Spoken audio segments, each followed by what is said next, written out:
You never know when you become good until you've won it. Do you think if there was a 100-meter pool, would that be your best event? It's a very hard one to answer because that's boring for me, respectfully. We've got this world champion, Olympic gold medalist Adam Peaty. I guess when I'm racing, it's that perfect balance between... What are the things that you really want to focus on with your coach? Sometimes you've got to take away the feel to know how it should feel. Is it always breaststroke? Or? Always breaststroke. Yeah. Always breaststroke. He's got the top 20 times ever in his distance. He's so dominant. Your times in breaststroke are unbelievable. It's not enough.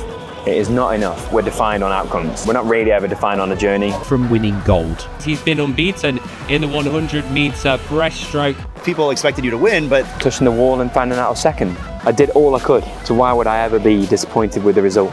Is that the legacy that you want to leave? There must be something fundamentally wrong in the system, and I stick by that completely. People, they don't understand. They think you just go to the pool and you just swim a lot. It's relentless, absolutely relentless. What's your biggest fear? Adam Peaty. Adam Peaty. Adam Peaty and his success at the Olympics. That's always been my weak point. What do you think is allowing you to do that? If you don't know what that is, America, get on it and don't lie to yourself. Adam, great to have you here. Yes, thank you for having me, and obviously Abu Dhabi Sports Council, Abu Dhabi Aquatics Club hosting us here today. Some fast swimming, some great energy from the kids, almost too much energy. But yeah, it's great to see obviously this amazing sport that we all share around the world, interacting with the kids, obviously doing the little clinic in there as well for them. So it's great to sit down with you and hopefully go into a bit of depth of what we do as AP Race, but also a little bit of fun as well, and why I'm here and what I'm doing in my career. Amazing. Well, let's start right there. Tell me how you got into swimming, like from the moment you learned how to swim, and just kind of walk us through what that was like. Well, for me, I got into swimming through school. So a lot of people in the UK will go through school, then you'll kind of get scouted, I guess, not really scouted, to go to a swimming club. And I was someone who was always afraid of water. That is no lie. This would be my biggest fear, that I'd go in and not be able to swim. Wow. So but then as soon as I started doing swimming lessons, my mum just chucked me in, as you do, the old school way of just go in, deep end first, and get used to it. But I've always loved the connection with the water. I've always loved the silence that it brings. But also for me, I'm a hardcore competitive person. So anything that's competitive, I try and turn it off for something I don't need to be competitive with. But in swimming, 25-meter breaststrokes back in the day, up to 50 meters, and then 14 years old, moved to Mel Marshall's program in the city of Derby, which was there till 2016. So I won my first Olympic gold in a club program, and then transitioned to the National Centre in Loughborough. Amazing. Well, when did you realize you were good at swimming? I think I became self-aware at about 14, 15, that I had this one opportunity and I wasn't going to let that opportunity slip from my hands.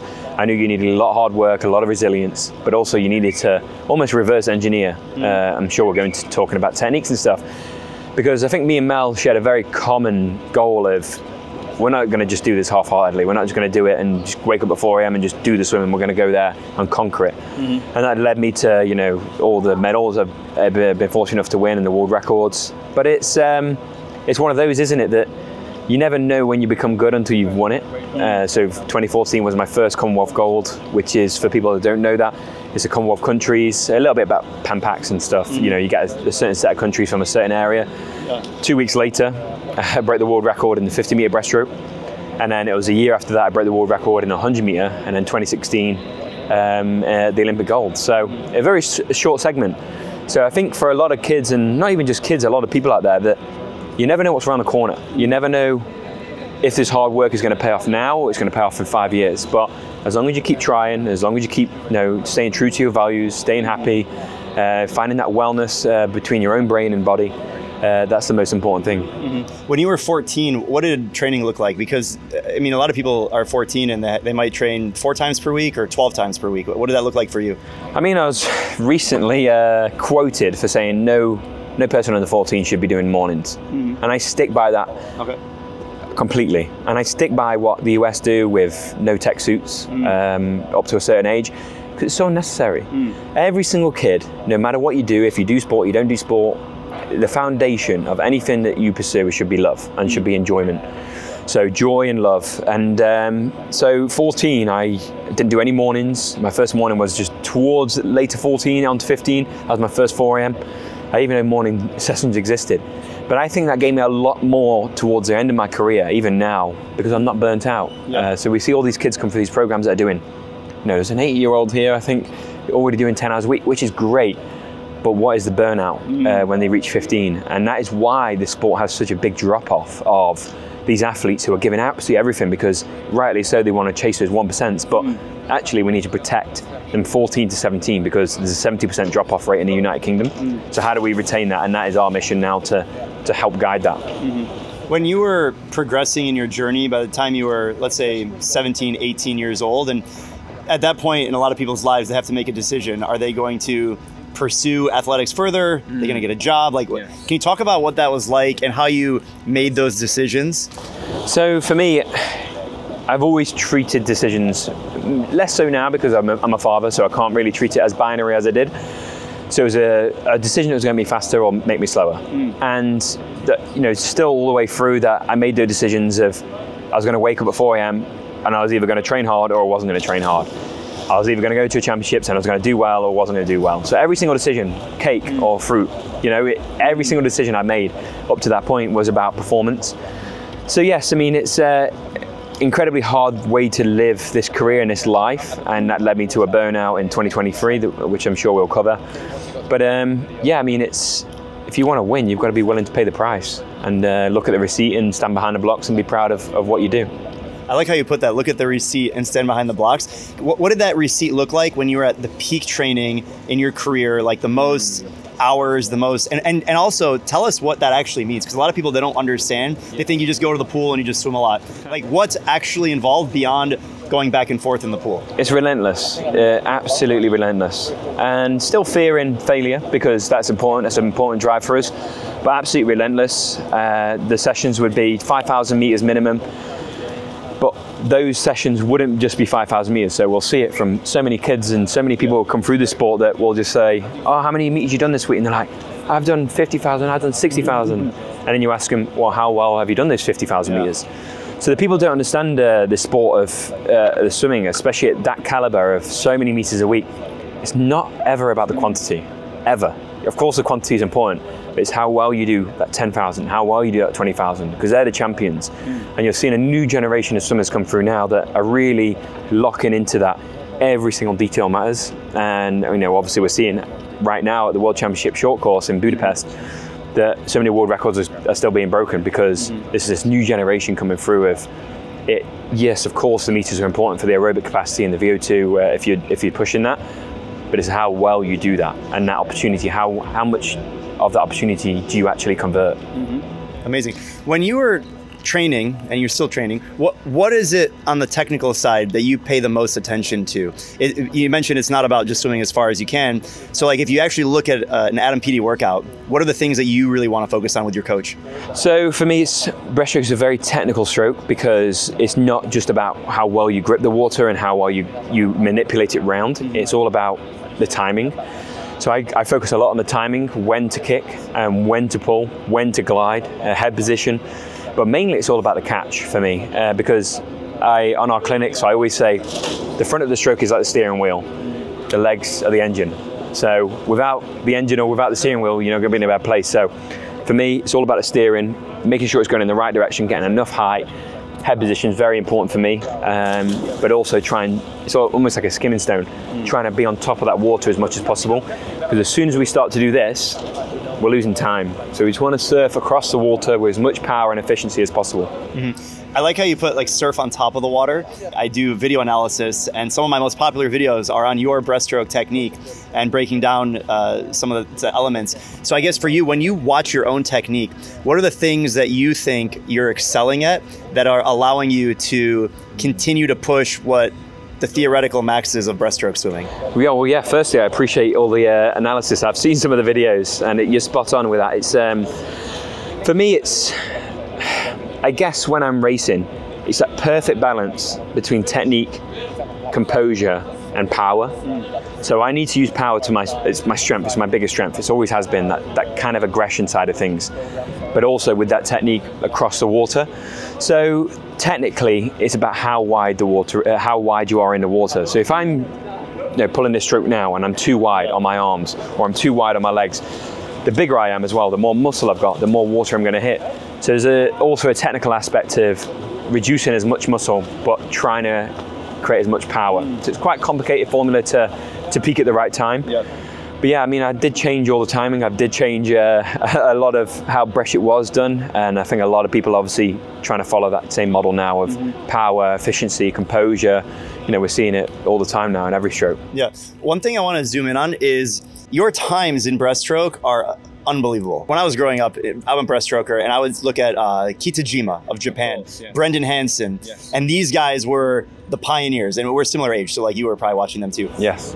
But they were going like 59 in the 100 breaststroke, and you've really pushed way beyond that. Yes. Can you talk about when you were growing up, did you think 56 was something that was possible, or was it like, I got to beat 58 or whatever the time was? I think, you know, for me, I used to go home and watch Kitajima on YouTube and look at his underwaters, look at how he was swimming it.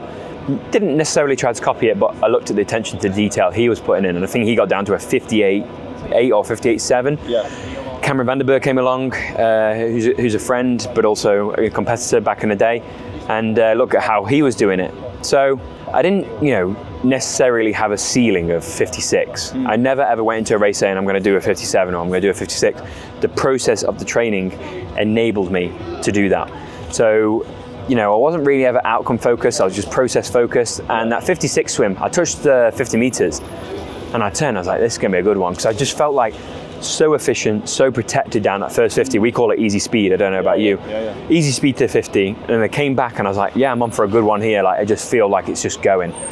So, and I touched the one at 56.8 and I was like, wow, that's incredible. But obviously years prior to that, it was 57.1, 57.5, 57.9. So you follow the trajectory and then you start to be kind of conscious of what you're doing a little bit.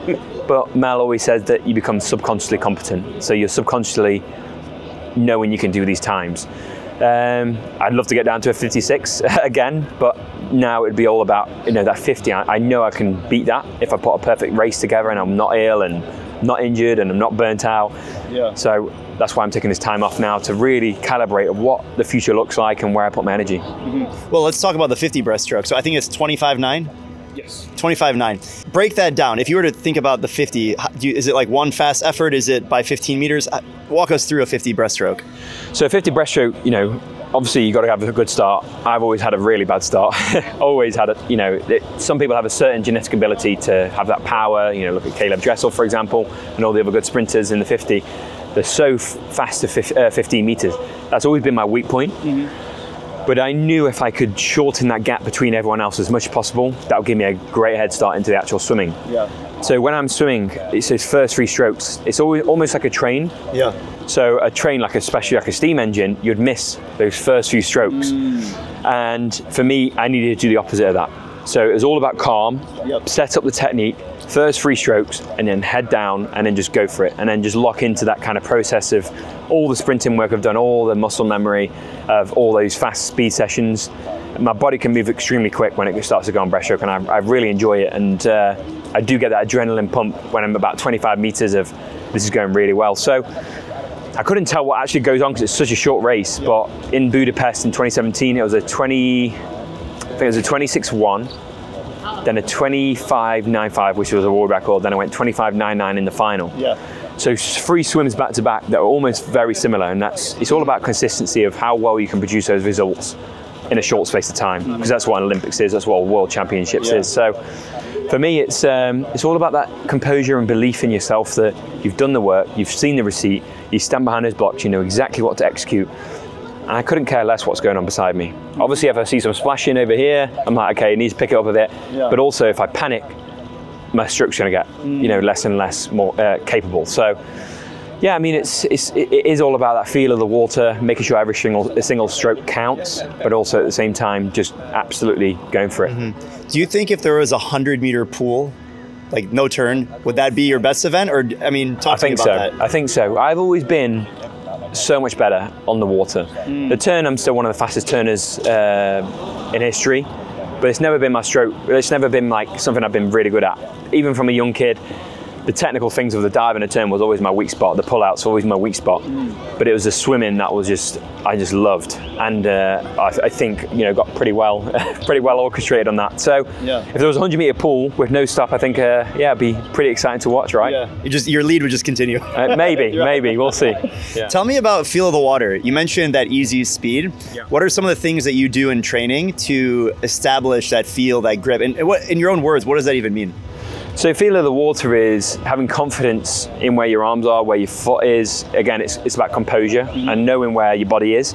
So we'll wear like drag mitts, we'll put stuff on our feet, take it away and then go into a sprint session. And then that would help. I'd maybe do that in a warm-up before a big race at a World Championships or Olympic Games. But sometimes you've got to take away the feel to know how it should feel. And we use so many different techniques. We can go on the bungee, we can go on a parachute, for example, or the racks. And each one is going to challenge that stroke in a different way, and obviously, hopefully get a training benefit of being against the resistance as well. Yeah, is it always breaststroke? Or? Always breaststroke. Yeah. Always breaststroke. Because it's like an F1 car. You wouldn't go on the, you know, what do you call it in America? NASCAR? Yeah, NASCAR. You wouldn't go on one of those tracks in an F1 car because it's just not relevant. So why would I apply my training or try and change my body for something I'm not going to use? If I was doing other strokes, absolutely, but I'm not. So it's all about breaststroke. It's all about perfecting those 1%. And we have cameras in Loughborough where you've got, you know, overhead, to the side, underwater, where you can look at everything, like where your finger is, where your foot is, where the legs are going off the dive. You can really dissect it in that way. So we'll challenge ourselves to a 100-meter race pace or a 50-meter race pace and look what happens when the body gets tired and trying to minimize that as much as possible as well.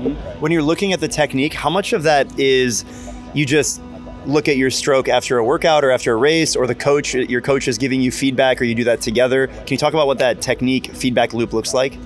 So for us, it's we'll work with a really good biomechanics and then get all that data. So that data may be instant, that data may take a few days to digest. But in the meet, really, you can't really change too much. It's all about, okay, race prep in the head, race prep in the body, and just standing behind the block in confidence, knowing you've done the process.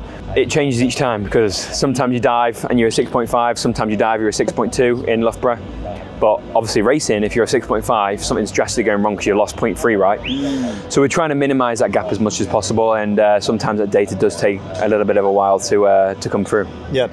A lot of what you've talked about is like mindset almost, and having the belief and the receipts and that you've put in the work. Can you talk about how important it is and what things you've done specifically to ensure that you're able to fire when things are going well and not well, and how you work with that? Yeah, I mean, for me, it's I've always been a big advocate for, you know, using the brain. I even said in there, it's how much you can learn in a short segment of time. That's all sport is.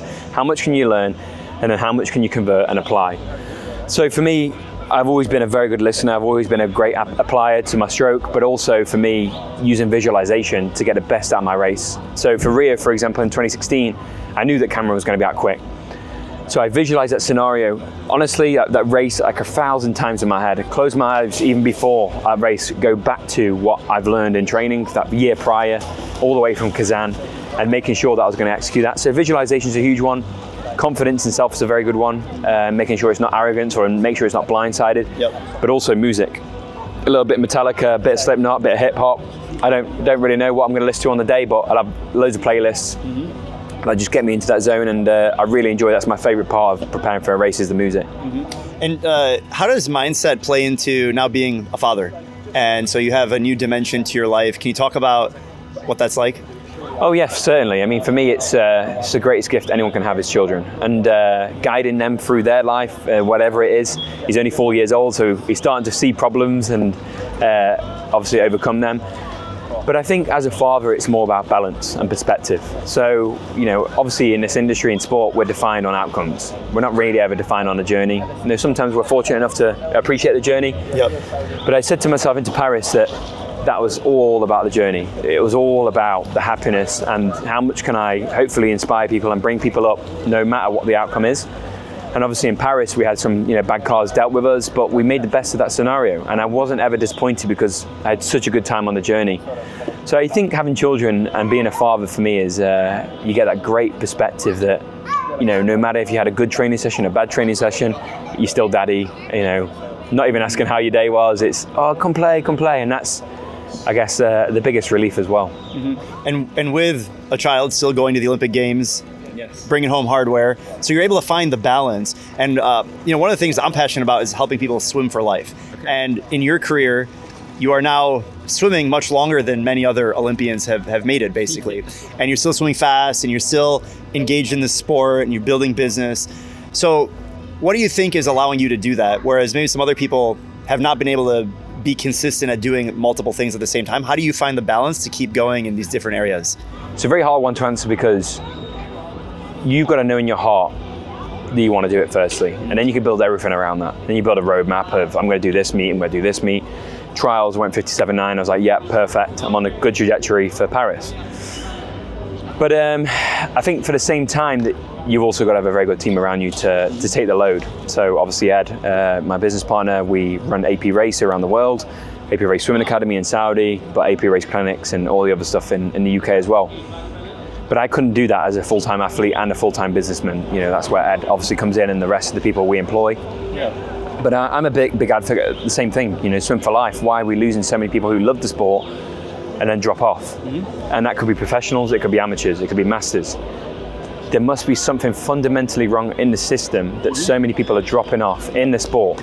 And it comes back down to the foundation of why anyone should do anything is joy and love. So why we're losing the joy? Is it because of repetition? Is it because we're going to the same meets with the same thing every single year? It's not changing. We're just told to go race in Europe. We're just told to go race now because we have to, because it's good prep. That's boring for me, respectfully. I need new challenges. I need new races. I need to be part of something different. And that's how to get the best out of myself. So yeah, I couldn't answer from why someone may go 4 years or 2 years or 10 years, but for my personal one, I've always been a big advocate for rest. And then you'll get the counter argument to that. It's like, well, you're a professional athlete, you should be going to all the meets. And I counter that with, actually no, because these meets take so much out of us. And in prize money terms, you don't get much. We rely on commercial partners and we rely on business to get everything, really, to fund everything. So, and they still take days out of, which I'm very privileged to do, and I've got some amazing sponsors and ambassadors for. But I don't think a lot of people have that privilege. So they look at that and go, okay, even if I win, even if I win a world championship once every 2 years, I only get 30 grand. It's not enough. It is not enough. And we need to be doing a lot more to protect the financial side of the thing, financial side of this sport, to make sure that athletes at the top of their game can cover themselves, cover all their training camps, and obviously, have something to show for it in retirement as well. Because, what happens, in 10 years if they haven't won anything? Where's the pension? There is no pension. You just took all that risk. And yes, you should be doing it for the love, and you should be doing it for the constant effort of human excellence. But at the same time, you've still got bills to pay. You've still got hopefully children one day, and every other sport pretty much has something to show for it at the end. So, I'm a big advocate for doing that, and that's what we do at the AP Race London International. We give really good prize money. We put on a very good show. We invest hugely into that for the other athletes to experience something new every single year, and we're changing it every single year. This year will be huge. We're having so many dynamic ideas that can be different from last year. So we're constantly on the edge of our own performance, but also how can we help the community as much as possible as well. Yeah. As an innovator and entrepreneur in swimming, is that the inception of AP Racing? Can you just talk about how AP Racing came about and how you see the vision of that from when you thought about building that to where it is today and where it's going? Yeah. So we were on a training camp in 2019, and this was before I went 56.8. And I was just sitting down in Tenerife between sessions. I think it was an afternoon off, like Wednesday afternoon off. That was an unreal afternoon. Because we basically said, it'd be great to run a clinic after this World Championships in South Korea. And I was like, okay, yeah, we'll go for it. Set up the company. Me and Ed, they're the only shareholders, stakeholders in the company. We did the first one, sold out in 8 minutes, 500 spaces, 5 days. And then Ed the next year was like, okay, we can do something different here. How about a subscription platform? Okay, yeah, let's do that. Then COVID hit. 2021, then we're looking at ideas of, it'd be great to have a flagship event, like an international, which we've run, this will be our 3rd year now. Yeah. So yeah, it was conceptualized on a training camp, and the willingness to learn and put myself out of my comfort zone as well, because I'd never really coached and never really had an interaction with grassroots of the sport. And I think that's another thing where I think a lot of athletes wouldn't necessarily go wrong, but I think a lot of athletes could do a lot better of giving back to the grassroots and showing these young ones that we got swimming behind us, you know, how it's done and what's the mentality. And statistically, I think it's 1 in 186,000 competitive swimmers in the UK alone are going to get an Olympic medal. And you're already against the odds. So if we can increase those odds by 10%, 20%, we're going to have a lot more talent come through. And our overreaching goal in, you know, I want to be very proud in 10 years' time where we can fund athletes through that. That's our biggest goal, that we can take a kid just like myself who fell through the gaps of financial, because I didn't come from a wealthy family at all, you know, borderline poverty in that sense, but I also missed the gap and the cutoff on my age group of getting funding and help from the governing body. So what about those kids? What if I fell through the cracks and didn't want to do it because I couldn't afford it? So if we can help that in the long term, you know, that's our job done, really. Is that the legacy that you want to leave? Tell me more, 20 years, 30 years. What does that look like and your impact in the sport? We want to be a driver for positive change, for sure. And what that positive change is going to be is going to change every single year, I'm sure, because it's perception of other people. But I mean, I think you've got to protect, again, it comes back to our foundation. We've got to protect the joy, we've got to protect the love, protect the passion of the young ones. So I think if we can narrow down that retention of losing 70% of swimmers from 13 years old, firstly, that'll be a huge success for us. If we can make the international from London, we can take it to Abu Dhabi, we can take it to America, we can take it to the Far East. That's another project for us. And obviously the Sprint with the Stars project that we have. It's going to be very hard to measure success in that one, but I think in the end you want to be very proud of what you've built and that the community has benefited from it. And I was reading, I'm a big fan of audiobooks, and I was reading the book the other day of Special Forces. And when they win a battle, there's not really any, you know, clapping. You know, you say, oh, pat on the back, yeah, good one, on to the next one. And it's a bit similar to us. We're not going out there, oh, everyone look at us. We're doing it, hopefully, in front of everyone, but behind the scenes, we're like, this is just necessary. This is absolutely necessary, you know, for the survival of the sport, because sport is changing, and, you know, the way we see competitions and the work ethic of changing, you know, with these kids as well. It's all changing in front of our eyes, and if we can make it a little bit more exciting to watch, a little bit more engaging for the people involved, and a lot more rewarding for those people who do make it out of the sport, I think that'll be a huge success for us. Yeah, I think we can make it a lot more exciting. You mentioned a little, I'm like, how do we make the sport so entertaining? I mean, what are your thoughts on that? Like, how do we really take swimming, not just like a 10% improvement, but, you know, take it to the like 10x mindset. Like, and I'll give you an example. So I remember watching you in 2019 ISL final in Las Vegas. Yes. And like that was a new concept, and we have teams in the ISL, and there's lights and DJ on the pool and everything. And what you guys are doing with your race setup, and I see you diving in, you know, 10 seconds behind these kids and you chase them down, right? So there are different ways to approach it. Like, what do you think it's really going to take so that people look at swimming differently, and then you have bigger business funders, sponsors? What do you think it takes? Well, it takes a lot of money, firstly. And, you know, I've personally put in a lot of money into all these projects, which I, you know, deem is necessary. And how would you do that? Yes, I do believe it relies on different formats. If you look at any other successful sport now that is changing to the current environment of short form content, you know, you're having different leagues. So cricket, you know, you got the traditional test that is days long, then you got T20, which is shorter, you got other off branches of making it more entertaining. So we can have Sprint with the Stars over here, we can have the International over here, but it's got to change. And I've been a big advocate for personality. So when you finish a race, when you got the mic, and they've just done a world record, it's like, yeah, it was good. I'm like, no, show your personality. There is a personality somewhere. Just show your personality and be proud of that. And because that will help them hopefully get sponsors, a kind of a brand as well. So be yourself, but also sell what you're doing. If we don't sell what we're doing, no one's going to notice, because other sports are going to take the attention off us. So yes, I think it requires the athletes to have that, but it also requires those athletes to be part of a very good platform to be able to do that. And I think where World Aquatics are going now is a very good place, and it is changing, and but it just requires on content, it requires on interaction time, and it requires a lot of personality and money to make it happen. Yeah, this is a comment, maybe it's a hot take on my end, about personality in swimming. How much does it hurt that the swimmers, you can't actually see them? They're wearing a cap, goggles, they're in the water.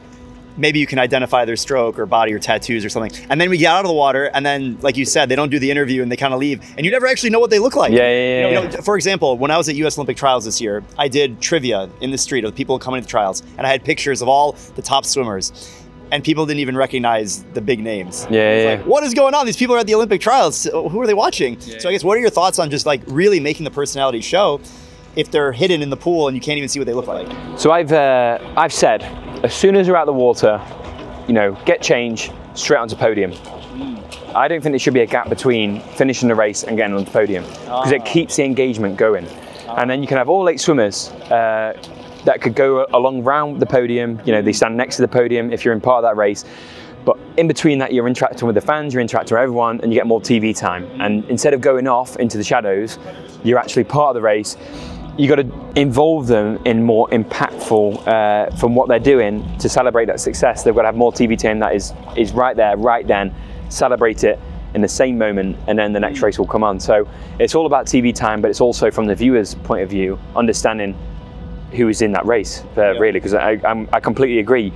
You only get to walk out, but you've got your goggles on, so no one understands who you are. You get the warm-up jacket. And unless you break a world record, which is incredibly hard to do, that's when obviously you get the celebration and you get to build that kind of profile. But other than that, it's incredibly hard. And I don't, you know, I think sometimes the athletes' hands are tied behind the back because they can't do any more. They're just told to go off and prepare for a victory. So I mean, it's maybe in an hour's time, and you know, unfortunately, that's the way it's always been, and it needs to change. Do you have a memory of a celebration that you've done that you're like, you finished the race and you just want to let your emotion come through? Is there a specific example for you? Yeah, for me, it was Rio 2016, and I touched the wall. And I knew I'd won because I could see underwater, like there was no splash.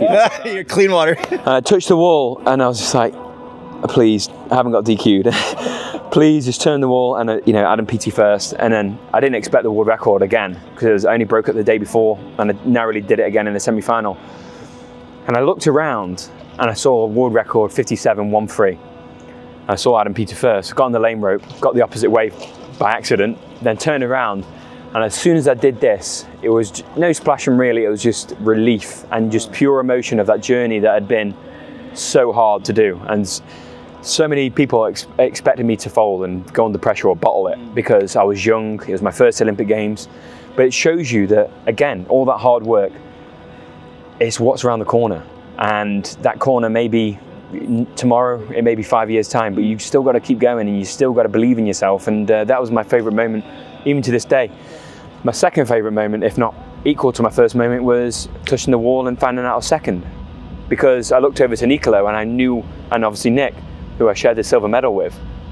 And I was like, how much joy is in this pool right now? And I'm so glad he gets to experience that for his country and his family, because I know what it's like. Of course I would love to got the win. You know, I'm a competitive person, but sport is about self and self-improvement, but it's all about the community and seeing other people succeed as well. So I remember watching the press conference in Paris after the 100 breaststroke. I was very ill. And well, not the ill. I was going with how you were so appreciative of the moment, and even because people expected you to win, but you're still on the podium, and you were, just like you mentioned, you know what it feels like to win and to see someone else, and you were just acknowledging as like a good sportsman. Yeah. Where does that come from? Because a lot of people in your position wouldn't behave like that. They would, okay, you know, they shake the hand and kind of move on, but you could genuinely tell that you were at peace with the result in that moment, at least, and you were able to share the celebration. Where did that come from? I think firstly, my religion, about humility, but also sharing success with other people and helping bring other people up. And secondly, that journey and that contract I wrote with myself, you know, when I broke down and hated the sport, that I was never going to be in that position no matter what.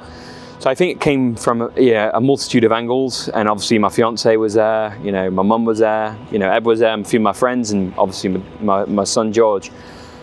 And I was like, what message would I send to the world if I wasn't the person I said I was going to live by, no matter what the outcome was? And it just came naturally that, you know, I did all I could. So why would I ever be disappointed with the result? Of course, sometimes all you have isn't enough. But at the same time, that I truly knew in my heart that I couldn't have given any more to that preparation. But in that moment, you can't change anything. So enjoy it and be in the present, because it's the Olympic Games and you've still got a silver medal and you've still got, you know, 2 Olympic gold individuals before that and world records. So I'm fortunate enough to experience quite a lot of the different emotions that brings. But if you look at any other sports person that I look up to, you know, in tennis, you know, they don't, you know, some of them get angry in the instance, but then it's all about, okay, next one. And, you know, our next one is, you know, potentially 2 years' time or 4 years' time. And we're looking forward to that. We've talked a lot about the journey. So when you think about your journey and your future journey within swimming and swimming for life, you know, a lot of people who will watch this are all different ages. Yeah. We're going to get some 16-year-olds, 60-year-olds. What advice do you have for someone who's looking for the right path? Like they're swimming, but maybe they're maybe really focused on competition and they've kind of lost their love for it and they don't realize why they're swimming in the first place anymore. Or someone who's an adult and they're thinking about making a comeback. They've taken a break. Me. So yeah, talk to us about the journey and how you think about really the longevity and beyond the competition world, like just doing it for health. I think health's a very good one to start with, but I think like anyone who is looking for high performance, you've got to have purpose. And don't lie to yourself. Just write it down. What are you actually doing today? Why are you turning up to the pool today? If you can't answer that, stop until you find the answer. So yes, we're talking about swimming for life and we're looking at retention and stuff, but at the same time, you've got to, again, have that foundation I've talked a lot about, but also, why are you there? Well, what is the purpose? If that purpose isn't strong enough, reach out to the community around you. Hopefully you'll have training mates or teammates, coaches, parents, whoever it's going to be. It could be someone outside of the sport you get advice from, but find that purpose and make sure it's strong enough that it's going to override the 4 a.m.s, the 5 a.m.s, the 6 a.m.s, so you do get out of bed and you do give your 110% effort. So I think it's all about purpose, no matter who you are, no matter what job you have, and being at peace with that. I've always said that, you know, to find true happiness, you know, from self, firstly, is to look yourself in the mirror and be proud of the values you live by. If you can tick that off, that's one done. But also, a lot of happiness comes from the relationships with the people around you. And then you can start to build the purpose if you don't have it. And hopefully those people around you will guide you in the right way. Oh, so beautifully put. Thank you. So we're going to do some rapid fire to wrap things up. Are you ready? Let's go. Let's go. What is your favorite pump-up song before the race? Oh, right now would be Change Me, Big X the Plug. Unreal song. Let's go. All right, coffee or tea? I should say tea as an Englishman, but definitely coffee. Black, no sugar. Black, no sugar, okay. Who is your dream dinner guest? What, dead or alive? Either. Muhammad Ali. What's your favorite cheat meal? Cheat meal, I've got a big sweet tooth when I'm in hard training, so probably like an apple crumble. If you don't know what that is, America, get on it. It's very good. Do you have a hidden talent? I don't know. I don't think so. No, nothing's hidden about me. So I don't think so. The world knows your talents. Many times. Maybe dancing. Who knows? Dancing? It's not very hidden. I went out on TV. So. Okay. Yeah. Are you a morning person or night person? Night person, 100%. I struggle in the morning a lot, and I do a lot better in the night. What's your favorite movie? Oof. Got so many good movies in my head. Green Mile's a good one. Oh, it used to be Interstellar, but 2001, A Space Odyssey is a good one. To give you a final answer would be Lawrence of Arabia, actually. Cool. What's your biggest fear? Oof.